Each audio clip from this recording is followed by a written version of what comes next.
Hello and welcome to the 1 year anniversary of my channel, which is, over 2 months late, but if I can get away with a Halloween video in November, then I can accomplish anything if I put my mind to it. So what would be good for an anniversary special?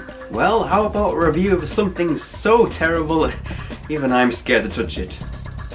Remember the 3D craze back in the 90s? After the popularity and critical acclaim of games such as Mario 64 and Quake, games in 3D seemed more viable than ever. And this, of course, inspired a slew of devs to bring their latest title to 3D. Quite often, these were originally part of a 2D franchise too. Some of these games are now beloved by many, yet some take their place among the worst games ever. So, to make this leap in technology, let's just say it took a lot of bravery, and it didn't always pay off. You can't really blame the devs though, because this was new technology and of course not everyone knew how to use it, but it did result in some really terrible games, one of which is the game I'm going to show you today. Allow me to introduce Simon the Sorcerer 3D, the third installment to a relatively well-liked point-and-click franchise. The previous Simon the Sorcerer games were 2D point-and-clicks made by Adventuresoft, which involved a fair amount of British humour and a certain charm to them. The first game even had Simon voiced by Chris Barry, who's best known for his role as Rimmer on Red Dwarf. While they're not my absolute favourite adventure games, the first two Simon the Sorcerers are definitely worth checking out. However, after the second game in 1995 ended on a cliffhanger, there were 7 years of absolute silence, other than a couple of puzzle spin-offs, until Simon the Sorcerer 3D finally arrived in 2002. The game had been delayed numerous times for various reasons before finally slithering out onto shelves to mostly negative reviews, unsurprisingly. It's probably worth noting that this game was made by Headfirst Productions, and not Adventuresoft. Headfirst went on to make Call of Cthulhu Dark Corners of the Earth, which is a game I actually like. So what went wrong here? How did they make this game so bad? Well, I guess we're just gonna have to find out, aren't we? Oh joy. The main menu. Oh boy, this bodes well, doesn't it? The main menu is doing this flyby thing as if to say, hey, look at our fantastic technology, which probably would have worked back in the 90s, but for a 2002 release. This is like showing off a drawing of a stickman to your parent as an adult and acting like you painted one of Claude Monet's Givany garden pieces. The point is, the main menu already has me on edge. That's somewhat impressive from a certain point of view. Oh, I am just trembling with anticipation. Or maybe that's fear. I can't really tell, to be honest. And don't you just love it when the sky is just a flat ceiling texture? Ooh, really adds that seal of quality, doesn't it? Just breathe that quality in. The game begins with a parody of those floating Star Wars paragraphs explaining the plot. Wow, a good job, guys. I'm pretty sure no one's ever parodied that one before. Good job. Outstanding. Just well done. Poet Laureate. Nobel Prize. The golden one. The general gist of the plot is that Simon was a guy, but then he was a wizard, but then there was an evil wizard and the evil wizard took over his body, and now the evil wizard wants a new body. And that's pretty much all you need to know. The only thing this intro is really teaching me is that people don't know how to talk properly in this game. First of all, people don't talk as if they're chewing, and secondly, what is with these head motions? Like, what even, man? It's just the same motion repeated. Because you totally don't look stupid talking like this. All I'm gathering is that Igor over here has made this evil guy a new body and it looks like some kind of Swedish Necron from Warhammer 40k. Now just give it a fedora and you've got Dex the Swede. Yeah. I would comment on the voice acting, but this is all you need to know.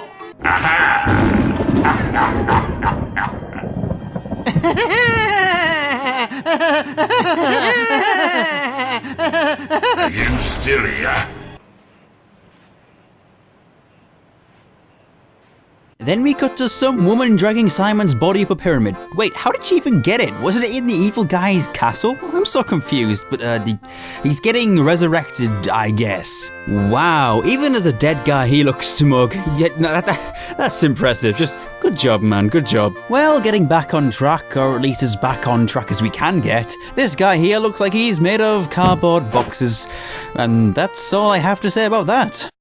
Moving on. Oh dear. And then Simon awakens in the aptly named Chamber of Rebirth, and apparently his vision has taken a really big hit from being dead. I don't remember going to sleep in a... Chamber of Rebirth? Hey Simon, you should have gone to Specsavers.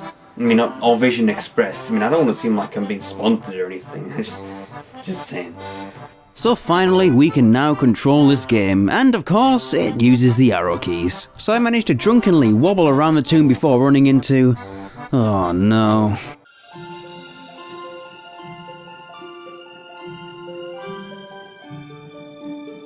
Hey, are you okay there? Are you looking for something? Okay. Glenda the Tutorial Fairy, which probably isn't a real name but I never bothered to check, is here to offer helpful and friendly advice. Oh good. Ugh, the controls of this game. If you thought Grim Fandango was awkward at times, this game will just break all of your fingers. Just snap them right off. It's like trying to defuse a bomb. You gotta be so precise with everything and the camera is so terrible. Whoa, Simon. You feeling alright? Your neck, it's... oh god, Simon, speak to me! And then we reached the first actual puzzle, which is some kind of golem type thing. I wanted to see if I could get Simon killed, but there's some kind of invisible barrier around this thing, and when Simon walks into it, he makes a funny noise, har har har. What? What?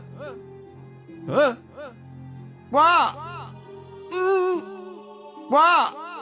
Ah? Blah blah blah, line the crystals, kill Robocop, take the key, avoid blatant Indiana Jones reference. If you press look around and hold it down, you will see what you see through your own eyes, rather than through one of the game cameras. You should really be talking to them, not me. You want to go, mate? Come on then. I'll fight you behind the back of Tesco. Come on. 1v1 me. You and me. Let's do it. But in all seriousness, there's a time and a place for fourth wall references, and they really can be done well. But this is not one of those cases. It just comes off as awkward and not at all funny, which is pretty much how the entire game is actually, so...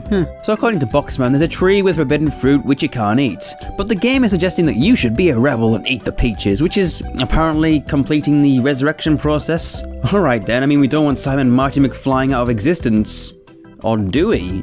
Why am I helping this unlikable git? Let's erase him right here, right now, and do the world a favour. Well, here's the peach tree. Let's take one because, well, we're clearly supposed to, and we may as well progress. I can't reach it. I can't reach it. What? No. I am not accepting that. No. No. No. Apparently, Simon doesn't have arms, or at least he's not aware that they exist. Someone telling me he has arms. His life must be really difficult. I wonder what's over here. Can't be too bad. This game already broke most of my brain cells. Oh, it's Tomb Trader. It's Tomb Trader. I don't even know what to say anymore. This game is just... I can't even put it into words. You know, hands down, my favourite part of this game is how when you run into any hard surface, it makes a cartoony impact sound. It just cracks me up, man. My second favourite part of this game is when I learned how to dance.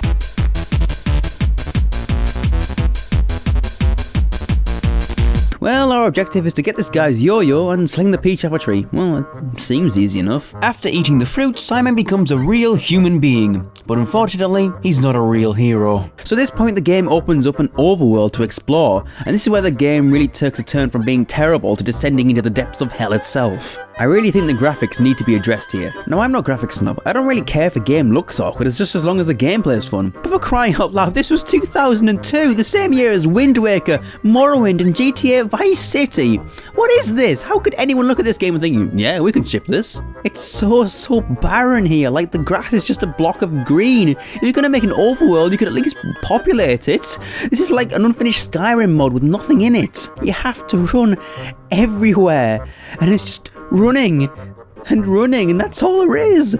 There are telephone boxes scattered around which teleport you, but good god, you still run a lot. There's really not a lot to do in this game. You just go around in your standard adventure game fare, talking to people, collecting items, and doing jobs for people with those items, but just to add an element of tedium and a lack of imagination to the mix, and then you have this game. You know what, I don't want anything to do with this anymore. I'm done.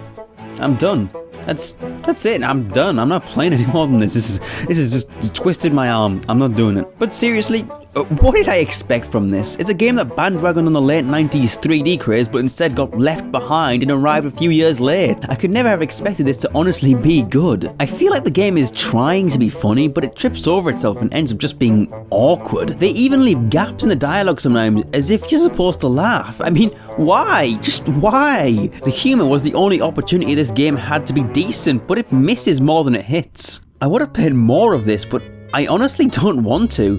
Why should I bother going further? You mean you visit new areas, you meet new people, you get new clothes. The game still sucks. Simon 3D is the pure essence of failure. Failure is in pretty much every aspect. It's genuinely startling just how bad this game is. There's nothing I like about this game apart from the odd witty line, and even then, they're only really chuckle-worthy. You know, this may be one of the worst games I've ever played. I mean, no exaggeration there. It's an absolute disgrace to the adventure genre, and maybe even to gaming in general. The humour feels so forced and awkward, the controls are clunky and horrible, and the graphics are just... like, how did that even get past its censors? It's offensive. You know, I can forgive Headfirst for this one, because they did make Call of Cthulhu Dark Corners of the Earth, which kind of redeems them a bit. But this game right here, Simon the Sorcerer 3D, can rot in hell for all I care. It's startling how bad this game is, and it's even more startling how more sequels were made after this one. Like, how? How would anyone even buy that? And that's all I had to say about Simon the Sorcerer 3D, other than, well, I'm just glad that a 3D installment wasn't made for a more popular point-and-click franchise. Wow, I'm just glad that didn't happen. That would have been terrible. That would have just ruined my day right there. Just really glad. I mean, absolutely awful if that happened, wouldn't it? Oh dear.